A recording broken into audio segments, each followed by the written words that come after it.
इस घोर कलयुग में इंसान इंसानियत को भूल गया है। इंसान भगवान को भूल गया है, विषय विकारों में खोया हुआ है, बुरे कर्म करता है, निजी स्वार्थ में अंधा हो गया है। ऐसा होने से इंसानियत खत्म हो गई और राक्षसीपन, शैतानियत दिन ब दिन बढ़ती जा रही है,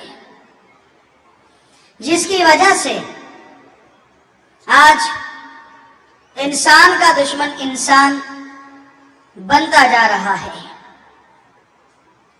जरा सी बात के लिए,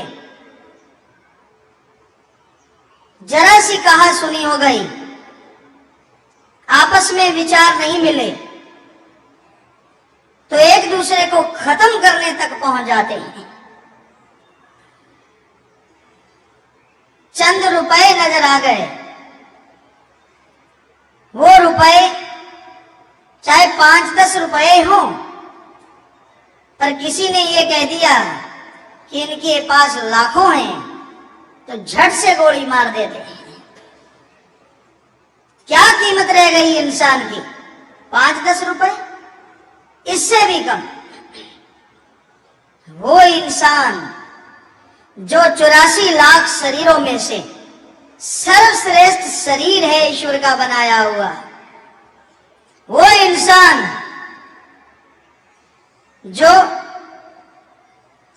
सर्वश्रेष्ठ बेशकीमती शरीर का मालिक है, मन माया के पीछे लग के शैतान बन गया है, पशुओं से बदतर हो गया है। इसकी सोच में सिवाय दौलत के,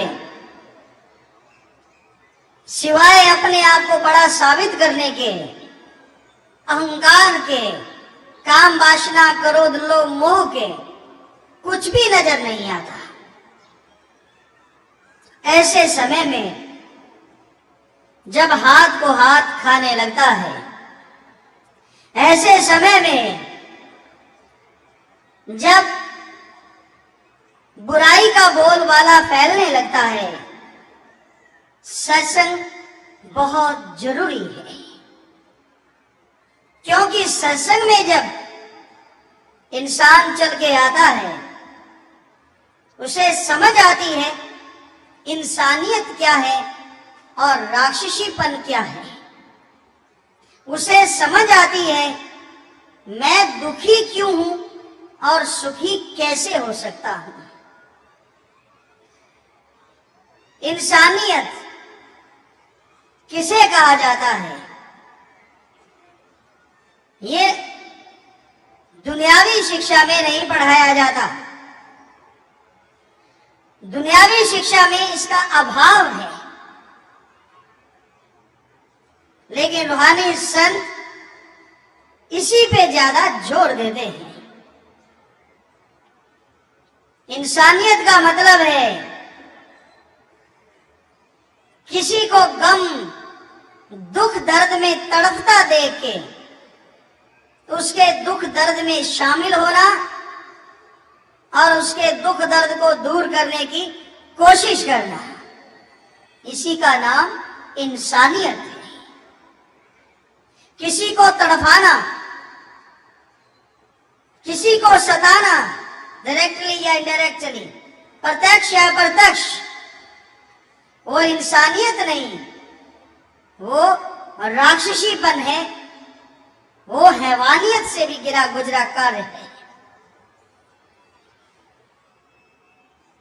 इंसान खून कैसे चूसता है दूसरों का? ठगी मार के, बेईमानी करके, रिश्वत लेके, भ्रष्टाचार से। ये खून चूसना ही तो है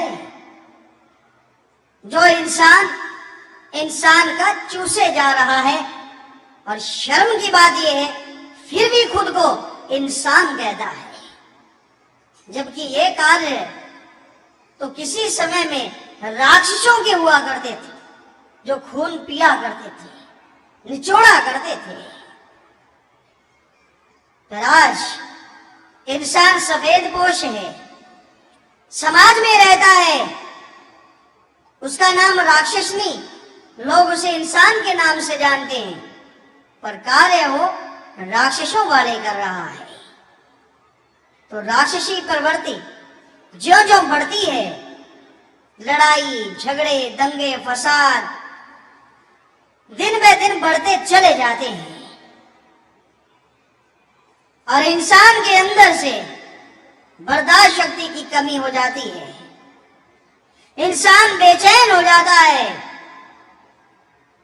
टेंशन गम चिंता बीमारियां उस इंसान को घेर लेती हैं। तो जब तक सत्संग में नहीं आएगा उसे अपनी मिस्टेक अपनी गलती का पता ही नहीं चलेगा, और पता नहीं चलेगा तो वो अपनी गलती दूर कैसे करेगा। और अगर वो गलतियां दूर नहीं होंगी, आत्मिक शांति अंदर का आनंद लज्जत खुशियां मिलेंगी कहां से, जिसके लिए वो लाखों खर्च करने को तैयार है। कभी सोने का कुछ चढ़ा देता है भगवान को, अल्लाह राम को, कभी कुछ चढ़ाता है। वो अनजान है कि वो गॉड, वो अल्लाह, वो वाहिगुरु, वो ओम किसी का एक नया पैसा नहीं लेता। पर ये समझ तभी आए ना जब सत्संग में आए।